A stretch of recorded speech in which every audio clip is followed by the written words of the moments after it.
Sambuca di Sicilia, la terza zona rossa, i contagi fanno paura, nel piccolo paese dell'Agrigentino si contano 3 morti. Mentre la Libia tiene in ostaggio di detenzione 18 di Mazara, la Sicilia accoglie i migranti, in 106 sono sbarcati a Porto Empedocle, 16 resteranno nell'Agrigentino. Si vota domani e lunedì, subito dopo potrete seguire lo spoglio in diretta su TVA. I tifosi tornano ad abbracciare l'Akragas, ma solo in pochi potranno seguire il match contro la San Cataldese.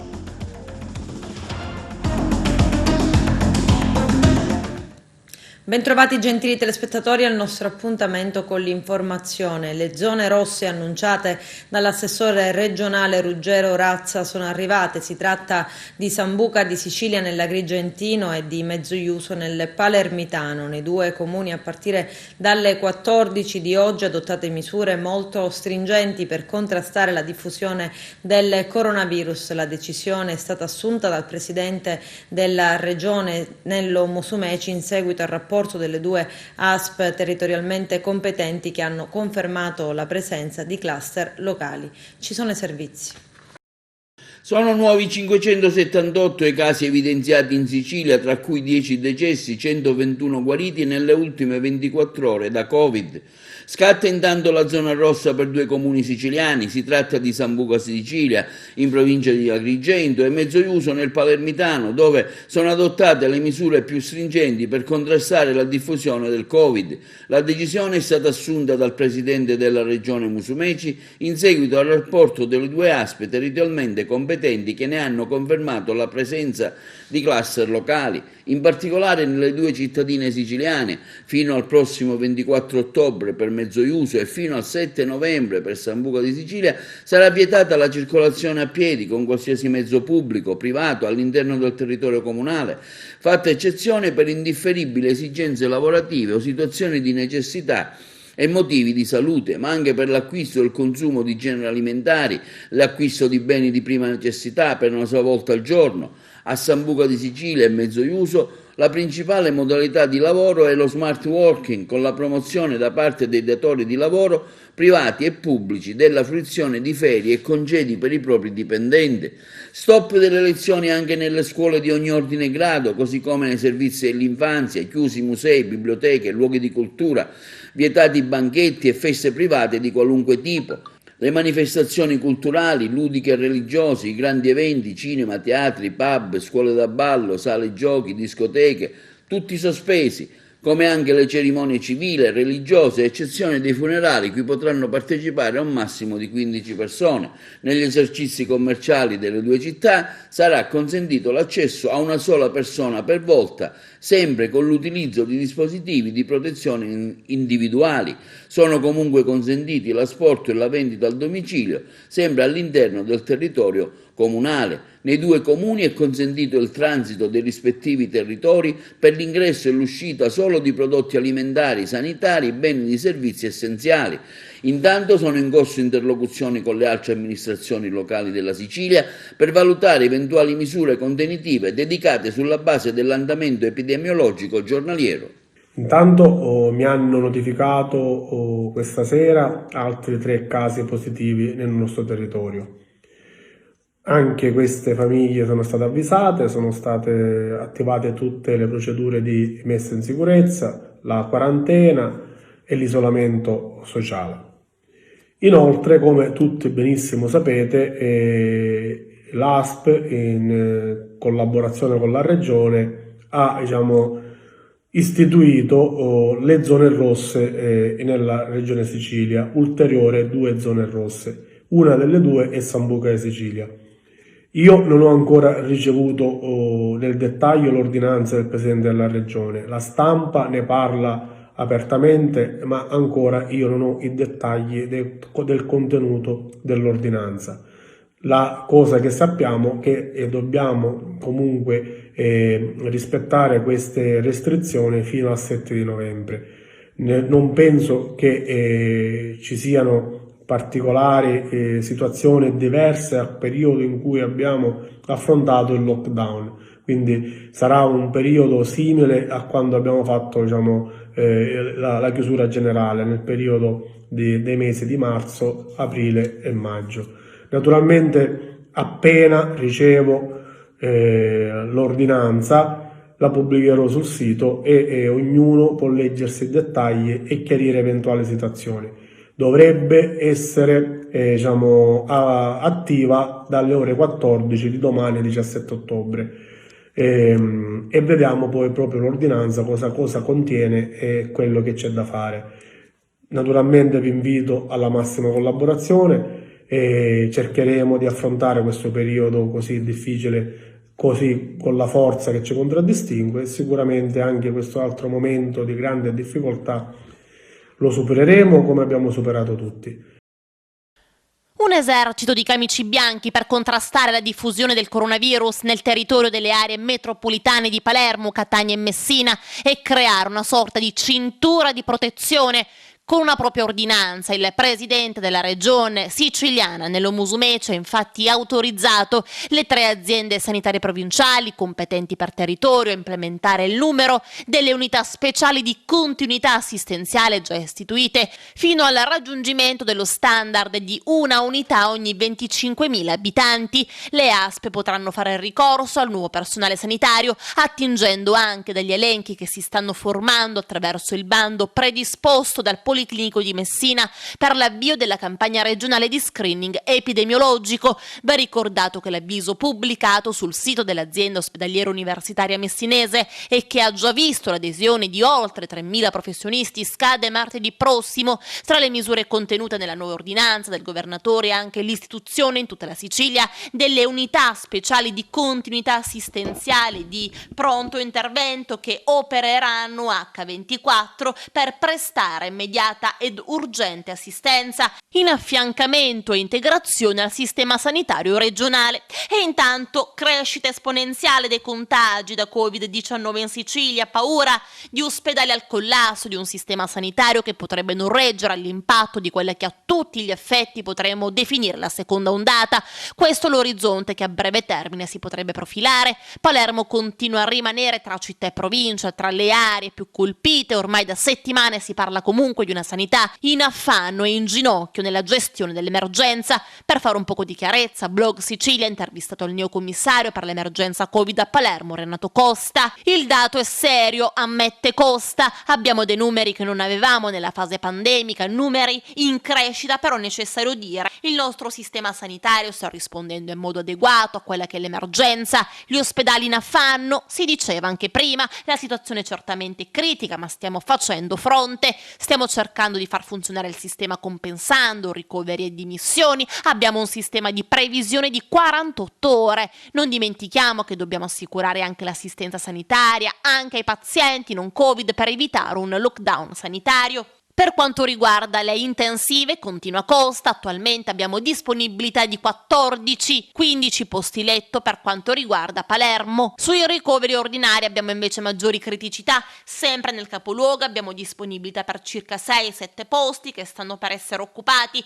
ne abbiamo altri 25 a Partinico che possiamo portare fino a 80 se necessario. Al civico abbiamo 92 posti ma possiamo arrivare a 110, il Policlinico ne ha 48, dovrebbe presto raddoppiare. In tutto questo c'è l'ospedale di Petralia che potremmo gradualmente portare a 100 posti. Ricordiamoci, il virus non è cambiato, è sempre lo stesso, siamo noi che attualmente stiamo curando meglio i malati. Lo screening che stiamo facendo, continua ancora Renato Costa, non è soltanto quello dei tamponi molecolari che è lo strumento più sicuro ed affidabile, ma ci sono anche test rapidi e serologici che ci stanno aiutando moltissimo. Mi piacerebbe molto, termina Costa, che nessuno abbia difficoltà a trovare un posto letto per un ricovero ordinario o in rianimazione. 106 migranti sistemati nei giorni scorsi nell'hotspot di Lampedusa sono stati trasferiti ieri notte e in queste ore ad Augusta, transitando da Porto Empedocle dove sono giunti ieri sera con il traghetto. In 16 resteranno in provincia di Agrigento, mentre gli altri 120 verranno trasferiti sulla nave Quarantena Azzurra. A coordinare ogni passaggio la prefettura di Agrigento, dopo il trasferimento di 216 persone nell'hotspot di Contrada Imbriacola sono rimasti poco meno di 200 migranti. Al momento non si registrano nuovi sbarchi. Pescherecci mazzaresi sequestrati, l'Unione Europea sostiene i contatti della regione con Bengasi. C'è il servizio. La regione siciliana vuole parlare direttamente con Bengasi per ottenere il rilascio dei marittimi sequestrati dalle milizie di Khalifa Haftar. Il presidente del Comitato Europeo delle Regioni, Apostolos Tsitsikas, rispondendo all'interpellanza del vicepresidente della regione, Gaetano Armau, presentata durante i lavori all'adunanza plenaria a Bruxelles, ha dato, spiega una nota di Armau, disponibilità a supportare il governo regionale nell'apertura di un canale di comunicazione fattivo presso le autorità di Bengasi. Ci troviamo di fronte a un ennesimo attacco della marineria siciliana, aveva scritto nell'interpellanza Armau, al quale vi deve essere una risposta che non può essere solo quella dell'Italia, che finora non è stata peraltro in grado di risolvere questa crisi, ma che deve coinvolgere l'intera Unione Europea, ribadendo che l'Unione, proprio in casi come questi, che pongono in discussione la libertà e la libera circolazione nelle acque nazionali ed internazionali, sa reagire in modo coeso ed efficace. Nella sua lettera di risposta, Tsitsikas ha inquadrato il supporto nell'ambito della cosiddetta iniziativa di Nicosia per le collettività locali libiche, che ha saputo creare negli anni una rete capace di attivarsi per l'implementazione di progetti volti allo sviluppo territoriale, ha altresì creato una rete di fiducia tra sindaci e leader regionali europei e libici in grado di cooperare con pragmatismo anche di fronte a situazioni politiche complesse, copia della richiesta di intervento al presidente del Comitato Europeo delle Regioni, conclude Armau, era stata consegnata ieri dal vicepresidente della regione al sindaco di Mazara del Vallo, Salvatore Quinci. Abbiamo fiducia nella nostra diplomazia e nella nostra intelligence, ma serve un'azione politica forte per sostenerle. Il ministro Di Maio deve fare ogni cosa in suo potere, chiamando in causa tutti gli attori presenti nella regione per riportare a casa i nostri pescatori, per la responsabilità verso le loro famiglie, per la dignità dell'Italia. Lo scrive su Facebook Mara Carfagna, vicepresidente della Camera e deputata di Forza Italia. È straziante il grido di dolore di Cristina Amabilino, la moglie di uno dei pescatori italiani arrestati in Libia dalle truppe di Haftar, che leggiamo oggi su un quotidiano, prosegue Carfagna. 18 nostri connazionali sono in cella da 1 mese e mezzo con la sola colpa di aver fatto il proprio lavoro, prigionieri dello scontro politico interno in un paese lacerato dalla guerra civile, dal ricatto inaccettabile di forze militari prive di qualsiasi riconoscimento, della colpevole perdita di influenza del nostro paese in quella regione. In mezzo le innocenti famiglie di Mazara del Vallo, noi non le dimentichiamo, conclude la presidente di Voce Libera. Oggi è il giorno del silenzio elettorale, o perlomeno così dovrebbe essere, visto che soprattutto sui social è come se la legge che vieta la propaganda politica non venga prevista o comunque conosciuta. Si voterà domani, domenica, dalle 7 alle 22 e lunedì dalle 7 alle 14. Subito dopo al via lo spoglio con le prime indicazioni sul risultato che potrebbero emergere fin dalle prime battute. TVA lunedì prossimo seguirà lo spoglio con una no stop caratterizzata da ospiti e commenti a caldo e scopriremo insieme il risultato del ballottaggio ed il volto del nuovo sindaco di Agrigento. Al via con le giornate d'autunno, sono 5 i luoghi scelti dal gruppo FAI Giovani tra Agrigento ed Aragona. In questa occasione oggi il nostro direttore Arturo Cantella è stato all'appuntamento della Biblioteca Lucchesiana, alla Casa Museo dei Padri Liguorini e poi anche al Giardino della Colimbetra. Vediamo. Al via oggi anche nella nostra città le giornate FAI d'autunno, un evento nazionale promosso dal FAI, Fondo Ambiente Italiano. Tra i luoghi visitati oggi con la guida dei giovani del FAI, il Museo Diocesano, la Chiesa Madre di quella del Rosario, la Chiesa della Provvidenza, la Casa dell'Artista La Telebellanca d'Aragona, la Biblioteca Lucchesiana e la Casa Museo dei Padri Liguorini. Innanzitutto esprimere la mia gratitudine, anche l'apprezzamento per questa iniziativa che il FAI a livello nazionale porta avanti da molti anni per far conoscere il tesoro che c'è nel nostro territorio, chiese, palazzi, musei, luoghi vari che in genere non sono conosciuti dal grande pubblico. E il FAI ha scelto di aprire e rendere fruibile al pubblico in un giorno in cui la biblioteca è chiusa questa bellissima istituzione che è un vanto per la città ma anche per la regione, e insieme alla Biblioteca Lucchesiana oggi vengono aperte nella provincia di Agrigento altri posti di Aragona. Il Museo della Chiesa Madre, il Museo della Chiesa del Rosario e poi la Chiesa della Provvidenza, che custodisce uno dei più bei crocifissi del XVII secolo, chiamato il Cristo Nero, ma è un'opera d'arte. Un paese che anche qui possiamo dire custodisce cose di grande valore. E devo ancora dire grazie a tutti i volontari del FAI di Agrigento che con veramente spirito di generosità fanno questo servizio, e gratitudine ancora al responsabile regionale, l'avvocato Taibbi. Ecco, le cose si portano avanti perché ci sono persone che con grande disponibilità, generosità, si spendono per gli altri, e per questo allora non soltanto dobbiamo avere attenzione per i monumenti, ma dobbiamo essere sempre attenti a queste persone che mettono a disposizione degli altri il loro tempo per far vedere le cose belle che ci sono nel nostro territorio. Oggi ci troviamo nella Casa Museo dei Padri Liguorini, un museo d'arte sacra poco conosciuto ma ricchissimo di opere d'arte. Si distingue naturalmente la reliquia di un molare di Sant'Alfonso de' Liguori, ma anche il resto della quadreria è molto importante, perché abbiamo la sala di Domenico Provenzani, le opere a lui attribuite, che si distinguono per il loro eco alla grande storia dell'arte italiana, perché dobbiamo pensare che oltre ai grandi pittori che noi tutti conosciamo c'è un sottobosco di pittori molto importanti in tutta la Sicilia che si sono occupati di arte sacra, ma lui era in particolare un pittore di corte, se possiamo dire, quindi anche dei vescovi e soprattutto dei Tomasi di Lampedusa, lui di Palma di Montechiaro. Poi altre opere attribuite ad ignoti, abbiamo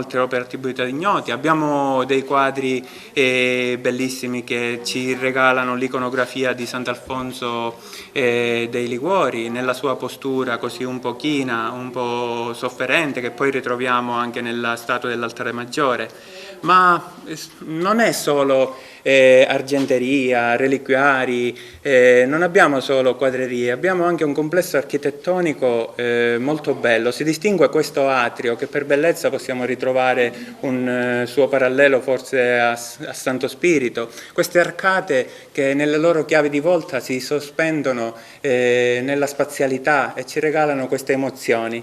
Sembrano gareggiare con questa altissima palma quasi a toccare il cielo, ma la cosa importante è anche questo costone roccioso che è stato il basamento del castello arabo. Rimangono pochi resti del castello arabo dopo l'avvicendamento normanno. Però tutta questa stratificazione storica è leggibile, diventa storia dell'arte, bellezza, che sia semplice come in questo luogo dove ci troviamo, ma allo stesso tempo costituisce uno spettacolo dell'architettura, perché Agrigento non è solo Valle dei Templi. Il giardino della Colimpetra oggi è aperto, inserito nelle giornate FAI d'autunno. Tanti turisti che stanno visitando la struttura, ma la prossima settimana altri 2 giorni aperti. Direttore, tante le iniziative, ce le illustri? Sono 2 fine settimana che vogliamo trascorrere insieme agli italiani in un momento che è particolarmente difficile, e non da ora, cioè sin da quando è iniziata la pandemia, ma adesso sappiamo che le preoccupazioni sono anche aumentate. Però ecco, noi qui siamo all'aria aperta e pensiamo che ci si possa incontrare rispettando ovviamente le distanze come ci chiedono i medici, per frenare il contagio, mettendosi le mascherine come è giusto fare, e comunque il fatto che siamo all'aria aperta è già una condizione di sicurezza. Accanto a questa condizione di sicurezza noi poi offriamo la bellezza del giardino autunnale, insomma, no? Quali sono le iniziative che facciamo? Intanto, proprio perché siamo in autunno, abbiamo raccolto le mele cotogne e i melograni e li offriamo in cambio di un piccolo contributo per il FAI ai nostri visitatori. E con le mele cotogne sapete benissimo che ci si può fare la marmellata e viene anche molto buona. Poi, come sempre, facciamo conoscere il giardino con le nostre visite guidate e facciamo anche alcune iniziative particolari. dei laboratori rivolti ai bambini per fargli scoprire la natura, fargliela conoscere, fargliela apprezzare e farli innamorare, se vogliamo, anche dell'ambiente in cui viviamo e in cui vivranno la loro vita futura. Inoltre avremo anche dei momenti di intrattenimento. La scorsa estate si è caratterizzata per gli aperitivi notturni alla Colimpetra. Abbiamo pensato di chiudere questa stagione turistica in queste 2 domeniche, domenica 18 e domenica 25, con gli aperitivi di mezzogiorno, che farà sempre la stessa azienda, il MIC, Mediterraneo Yachting Club, che tanto brava è stato a gestire questa iniziativa di enorme successo. Quindi invitiamo i giovani che sono venuti quest'estate di nuovo alla Colimpetra per l'aperitivo mezzogiorno, per incontrarsi qui in assoluta sicurezza e nella bellezza del giardino della Colimpetra. Anche per la prossima settimana. Esatto, ecco, Il prossimo sabato e la prossima domenica. Gli aperitivi sono entrambe le domeniche, tutte le altre attività, cioè le visite guidate, l'irrigazione del giardino. Facciamo vedere come i nostri giardinieri irrigano in maniera tradizionale i nostri ortaggi, il nostro giardino. Anche questa, diciamo, è cultura del territorio, della tradizione, della vita contadina, è la storia della Sicilia che noi proponiamo in maniera divertente, se vogliamo, piacevolissima, quindi ai visitatori e, sempre io dico, ai bimbi siciliani che non devono perdere il rapporto con la nostra storia, con la loro storia antica, con le radici. Ecco, e le radici erano quelle della società contadina, quando tutti i nostri nonni erano tutti contadini. Sì. Noi veniamo da Messina, il posto è bellissimo, stupendo, una favola straordinaria, però lo conoscevamo già, eravamo venuti. Veniamo spesso, diciamo, ci mancava questo, ci mancava la Colimpetra. Beh, noi siamo appena arrivati, ce l'hanno appena detto perché stavamo cominciando a sentire la guida. Siamo arrivati da poco, perciò... È un posto incantevole, domani spero di visitare la Valle dei Templi e sono veramente entusiasta, trovo stupendo veramente. La guida, ti presenti, Buongiorno. Cosa stai facendo, com'è andata oggi, primo inizio scorcio delle giornate FAI? È andata benissimo, sta andando benissimo, io sono Marco Zicari, sono un agronomo, sono aiutato da una mia collega Leandra. Leandra, vieni qua. Oggi sono le giornate FAI ed è una giornata spettacolare perché permette di visitare quelli che sono gli spazi tipici di Agrigento, quindi gli spazi verdi dedicati al FAI, come il giardino della Colimpetra, che il prossimo anno sarà il ventennale del recupero del giardino. È un giardino principalmente di agrumi, ma un giardino di biodiversità, ricco di biodiversità, e dovete venirlo a visitare subito, ora, adesso. Vi aspettiamo, siamo qui, ci sono delle bellissime giornate, quindi approfittatene pure per farvi una passeggiata all'aperto, considerando tutti i mesi che abbiamo passato al chiuso. Esatto, sempre rispettando quelle che sono le misure anti-Covid. Mascherina obbligatoriamente, anche se siamo all'aria aperta. Una donna empedoclina alla quale hanno rubato la borsa della propria auto lancia un appello ai ladri, un appello perché in quella borsa c'erano oggetti importanti, su tutti i documenti sanitari del padre. Se avete un cuore restituite i documenti di mio padre, dice. I malfattori, approfittando di una sosta per raggiungere il genitore, sono riusciti ad aprire l'auto dell'empedoclina parcheggiata in via Isola di Capri e portare via la borsa. Al suo interno c'erano il portafoglio con circa 200 euro, il cellulare, il cartellino con cui si timbra al lavoro, ma cosa più importante, tutti i documenti sanitari riguardanti il genitore. La speranza è che in qualche modo i malviventi abbiano uno scatto di onestà. Consegnati i nuovi locali anti-Covid dall'Istituto Comprensivo Montalcini di Agrigento al Villaggio Mosè, le aule arredate con banchi e sedie sono state prese in consegna dal dirigente scolastico Luigi Costanza. Arturo Cantella. Nuovo plesso dell'Istituto Levi Montalcini qui al Villaggio Mosè, una richiesta che è stata accettata e che quindi ora, diciamo, viene a compensare la mancanza di aule che da tempo chiedevate. Come giustamente lei ha detto, noi dalle primi giorni di luglio abbiamo chiesto nuovi locali perché, attesa la nostra popolazione scolastica, non ci consentiva di ospitarle nei locali, nei 7 plessi in cui attualmente siamo ubicati. Anche la capienza delle aule non era conforme alle norme Covid, quindi da subito abbiamo chiesto l'utilizzo, la necessità di avere queste nuove aule, e dispiace che qualche parlamentare siciliano magari si sia permesso di dire che in questa scuola non c'è organizzazione. In questa scuola c'è organizzazione, c'è progettazione, però magari non è stata informata adeguatamente, perché ripeto, l'interlocuzione con gli enti locali è iniziata sin dai primi giorni del mese di luglio, e devo dire un grazie veramente all'amministrazione, agli uffici, a partire dall'ingegnere Vitellaro, alla dottoressa Lumera, agli uffici tutti che si sono subito prodigati per reperire nuovi locali. Purtroppo gli aspetti tecnici, logistici non erano di facile attuazione, in quanto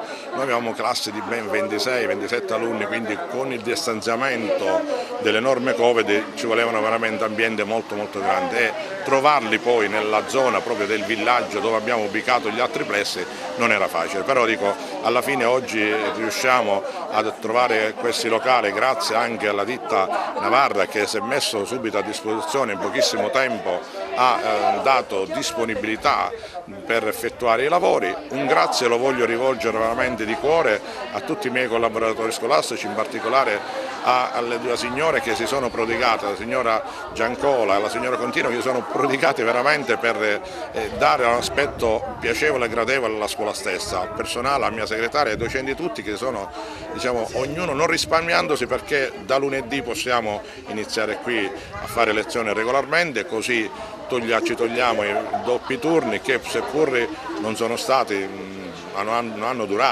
avuto una durata lunga, solo 3 settimane, però ci hanno anche permesso di non perdere le lezioni, e quindi come tale nel giro di 3 settimane i ragazzi effettueranno adesso le lezioni regolarmente. Dico, e questo ci onora e mi onora, e credo che è la risposta migliore che abbiamo dato alle famiglie. Alle famiglie, anche a loro, ai genitori, voglio dire un grazie con veramente sentimenti di gratitudine, perché hanno dovuto sopportare queste difficoltà logistiche dovute, ripeto, all'attuazione dei doppi turni, ma da lunedì questo saranno un vecchio ricordo, e quindi soprattutto per i ragazzi che rappresentano il nostro futuro è la risposta migliore per un mondo migliore. Non vi preoccupa la situazione Covid? Stiamo vedendo cosa sta succedendo anche in Campania, addirittura hanno chiuso le scuole.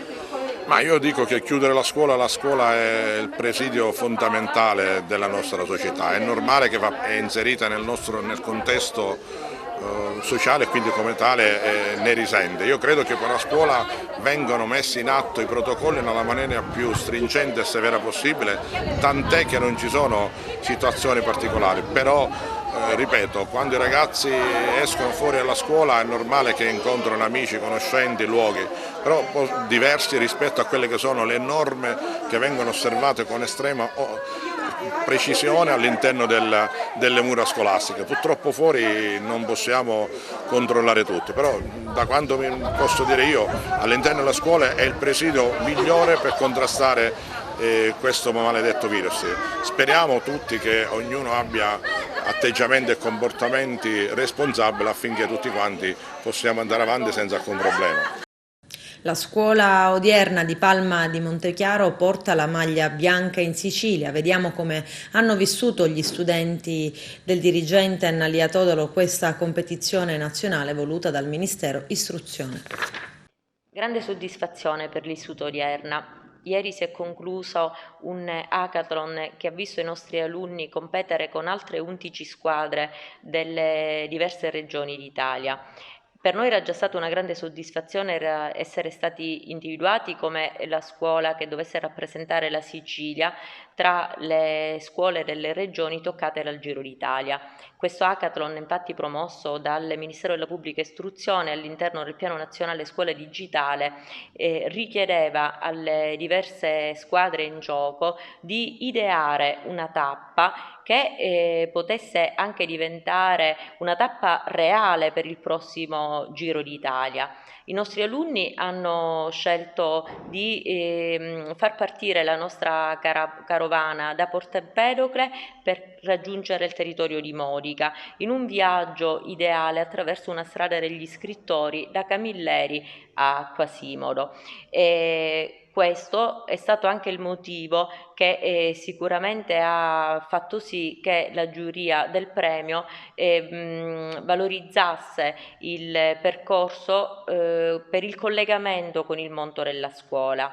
All'interno di questa tappa, infatti, i nostri alunni avevano individuato anche dei concorsi che le scuole potessero realizzare all'atere del percorso stesso, in un progetto di valorizzazione ecosostenibile, ambientale, ma anche culturale e legato alle tradizioni culturali e all'enogastronomia del territorio. È stata un'esperienza bellissima, pesante ma bellissima.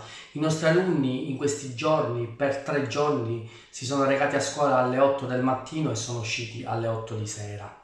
Però hanno acquisito tante competenze, hanno imparato il concetto di altimetria, di planimetria, hanno imparato a utilizzare software che prima non conoscevano, ma soprattutto hanno imparato a lavorare in gruppo, a lavorare insieme per una vittoria finale.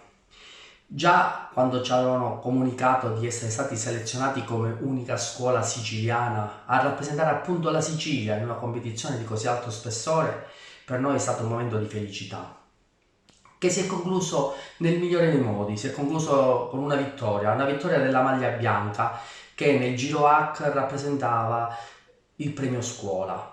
E in una competizione organizzata dal Ministero dell'Istruzione, vincere il premio scuola sicuramente è una grande vittoria. Questo è indice che la nostra scuola si sta muovendo bene all'interno delle direttive del Piano Nazionale Scuola Digitale. Vuol dire che stiamo lavorando bene e stiamo andando sulla giusta direzione, unendo la didattica tradizionale alla didattica innovativa.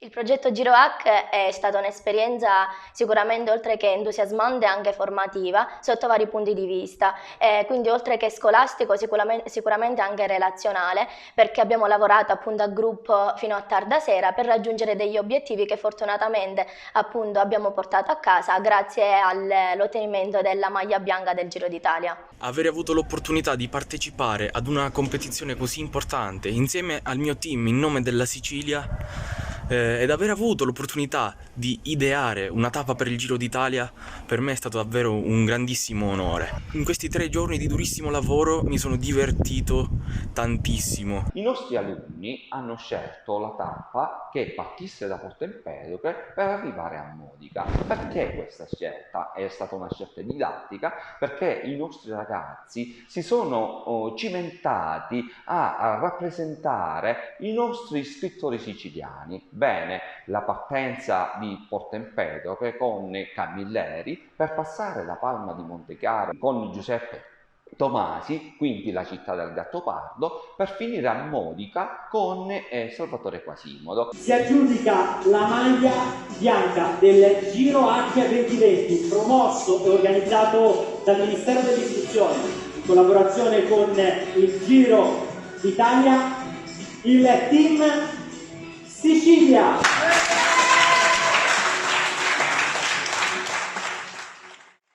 Adesso c'è la pubblicità, tra poco vi aspetto. A Messina maxi sequestro di droga, 20 kg di cocaina purissima nascosti nel doppio fondo di un'auto che è sbarcata dai traghetti provenienti da Villa San Giovanni. I dettagli nel servizio. Maxi sequestro di cocaina agli imbarcaderi di Messina. I finanzieri del locale comando provinciale hanno rinvenuto circa 20 kg di cocaina occultati a bordo di un'autovettura individuata nel corso dei controlli effettuati sugli automezzi che sbarcano dei traghetti provenienti da Villa San Giovanni. L'operazione è stata eseguita a seguito dell'intensificazione dell'attività di controllo del territorio grazie alla consolidata esperienza investigativa maturata dalle Fiamme Gialle del gruppo di Messina e al prezioso ausilio dei cani antidroga. In tale ambito i militari del reparto peloritano venivano attratti dall'atteggiamento sospetto del conducente di un fuoristrada di grossa cilindrata, singolare rispetto ai consueti passeggeri che transitano sullo stretto in questo particolare periodo dell'anno, quando ormai la stagione estiva può considerarsi conclusa e pertanto diminuiscono fortemente i flussi turistici.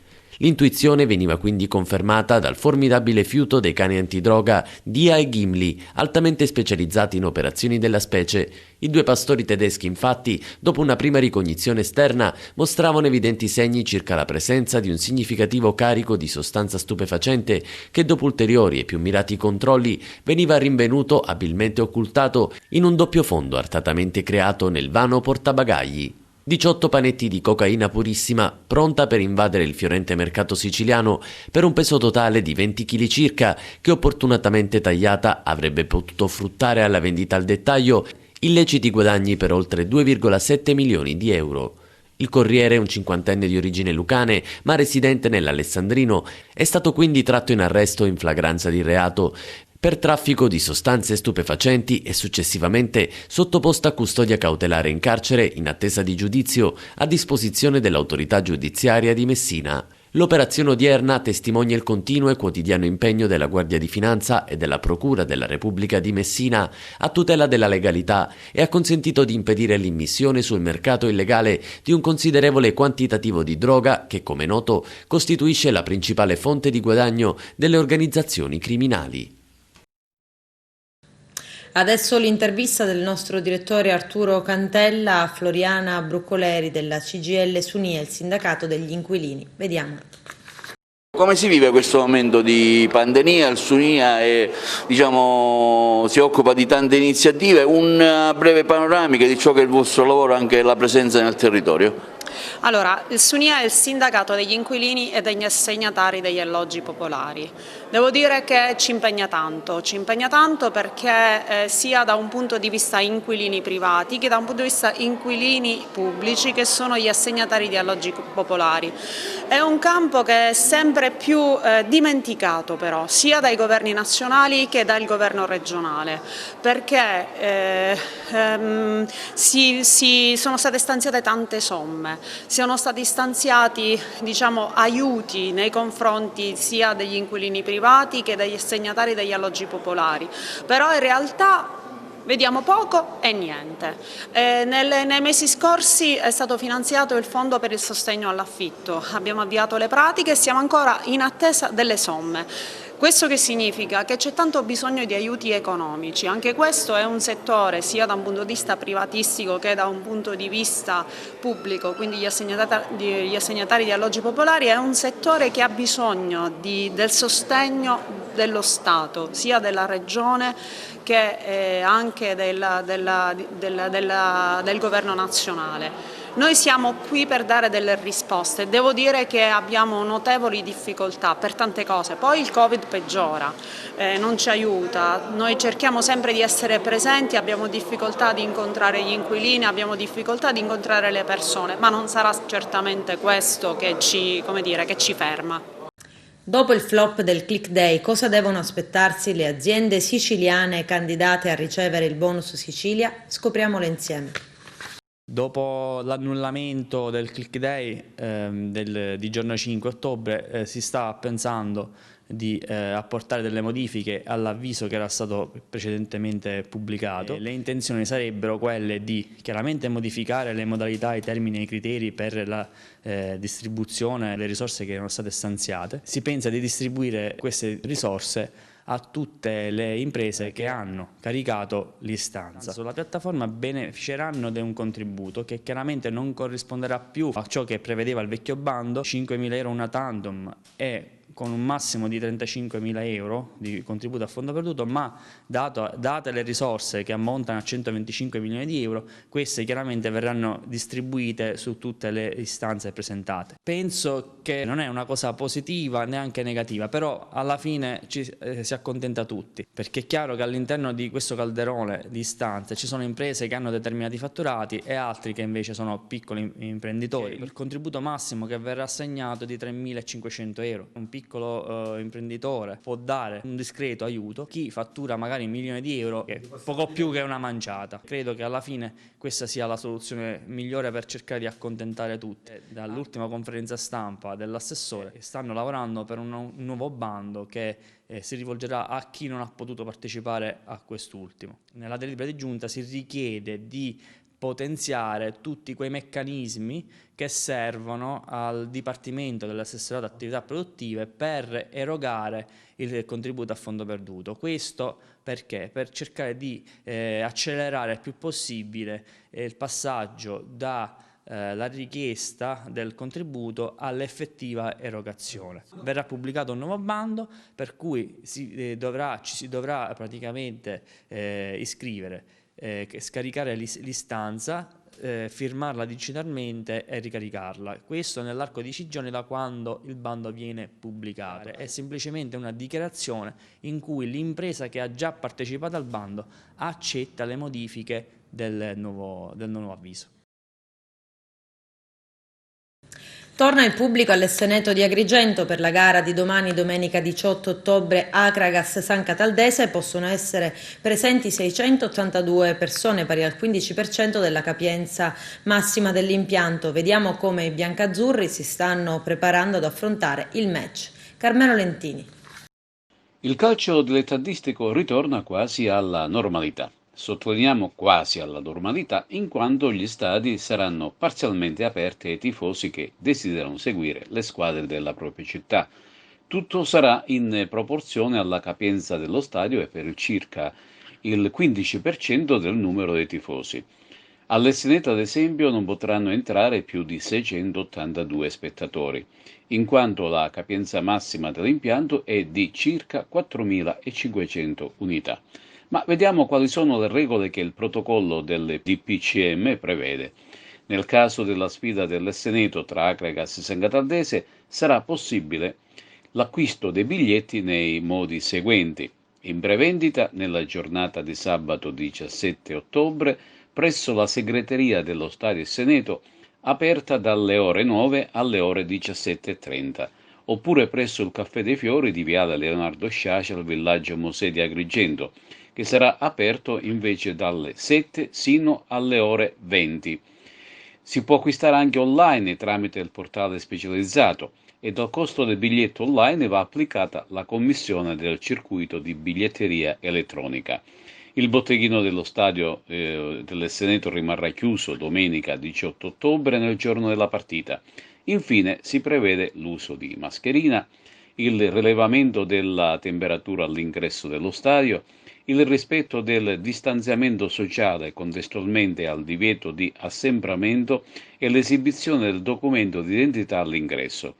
Ritornando allo scontro dell'Esseneto con la San Cataldese, l'Acragas spera di recuperare l'attaccante argentino Mauricio Villa, mentre è quasi certo il ritorno del difensore Cipolla dopo l'infortunio. Da parte nissena non sarà della gara il difensore centrale D'Angelo per squalifica. Il match dell'Esseneto sarà diretto da Giorgio Dagnillo di Vasto, assistenti Giuseppe Lugaro di Palermo e Alessandro Rallo di Marsala. Allena la San Cataldese l'ex coordinatore e selezionatore delle rappresentative giovanili della FIGC Alessandro Settineri. Mister, domani si incontra una San Cataldese in piena salute che magari si trova dietro l'Acragas, ma per quello che esprime sul rettangolo di gioco si tratta sicuramente di una seria candidata per la vittoria finale. Ma sì, sicuramente, è una delle squadre accreditate comunque alla vigilia per la vittoria finale, quindi è ovvio che ci si aspetti una squadra che sia competitiva in ogni reparto e in ogni situazione, però merita tanto rispetto sicuramente, ma noi non possiamo e non dobbiamo avere paura di nessuno se non di noi stessi. Tutto qua. Cosa servirà per battere la San Cataldese? Squadra attrezzata per il salto di categoria? Ma servirà a fare una partita degna di essere chiamata partita di calcio. E quindi con la stessa naturalezza con la quale abbiamo affrontato le altre partite affronteremo questa, anche perché non esistono partite facili e difficili. Le partite prendono una piega ed è una piega che dà di solito la squadra durante la partita, quindi se riesci a fare bene va in canali a tuo favore e viceversa poi c'è da rimboccarsi le maniche e recuperare. La situazione degli infortunati? No, ma non è un problema quello. Io così come ho sostenuto sempre, da noi ci sono, la rosa è ampia, ci sono tutti quanti che possono dare un grosso contributo, quindi chi starà bene giocherà, se non ci saranno, peggio per loro che si perdono una partita importante. Presidente Sonia Giordano, immancabile allo Stadio Esseneto, l'Acragas ritorna a giocare in casa in una partita di cartello come quella contro la San Cataldese ed eccola qua, presente in tribuna. Allora, iniziamo dicendo che sono molto felice che finalmente una parte dei tifosi riesce ad entrare all'Esseneto, cosa che non avevo mai visto prima, io questa è la mia prima volta. Purtroppo sono troppo pochi per quelli che sono i vostri tifosi, però i nostri tifosi, ma in questo momento è così e già questo comunque mi fa piacere. Io spero vivamente che la nostra avventura continui domani anche noi con una vittoria, sempre con rispetto verso gli avversari. E per quanto riguarda il discorso dei tifosi, per chi non potrà entrare allo stadio hanno tutto il mio appoggio e speriamo in una prossima volta di poterli accontentare un po' tutti, diciamo. Presidente, poco fa parlava di novità dirigenziale e vediamo che ce l'ha accanto. Allora, la novità è, come vedete, il signor Cristian Licata, è un ragazzo che io ho conosciuto in questa avventura e ho deciso, ovviamente non sola ma unanimemente, di nominarlo direttore generale dell'Acragas. Si occuperà lui di tutto quello che riguarda la parte tecnica con il direttore sportivo Ernesto Russello, che ringrazio, e con l'appoggio sempre di Francesco Filippazzo, che era il nostro direttore generale, che purtroppo per problemi suoi personali legati anche a altri lavori che sta andando a fare era troppo impegnato. Insomma, questo ruolo è abbastanza importante in questo momento ed era troppo carico Francesco, ha deciso di tirarsi indietro questa cosa, ma ovviamente per noi è sempre importante il suo ruolo. Ovviamente adesso Christian si occuperà di tutto quello che faceva prima e qualcosa in più, e poi essendo che io veramente sono sempre lontana, ho bisogno di una figura importante qua e abbiamo pensato a lui. E adesso tutti gli appuntamenti calcistici, non solo delle altre squadre di eccellenza, ma anche di promozione prima categoria. Ancora Carmelo Lentini. Ed ora il quadro completo dei campionati a partire dall'eccellenza e i campionati di categoria inferiore. Gare di cartella nella quinta giornata di andata del campionato di eccellenza Girone A. Su tutti spiccano alcuni derby dall'Est Gerto e poi c'è il match tutto da seguire allo Stadio Seneto tra Acregas e San Cataldese.